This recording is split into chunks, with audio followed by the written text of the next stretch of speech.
ደግሞ ለማዳም ቅመም ነው።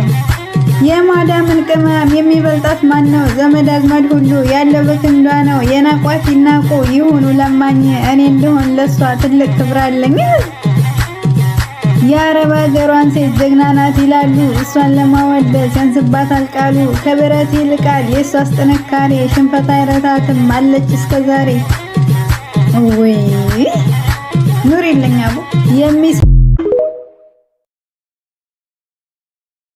ይሄ ደግሞ ለማዳም ቅመም ነው። የማዳምን ቅመም የሚበልጣት ማን ነው? ዘመድ አዝማድ ሁሉ ያለው በክንዷ ነው። የናቋት ይናቁ ይሁኑ ለማኝ፣ እኔ እንደሆን ለሷ ትልቅ ክብር አለኝ። የአረብ ሀገሯን ሴት ጀግና ናት ይላሉ፣ እሷን ለማወደስ ያንስባታል ቃሉ። ከብረት ይልቃል የሷስ ጥንካሬ፣ ሽንፈት አይረታትም አለች እስከዛሬ።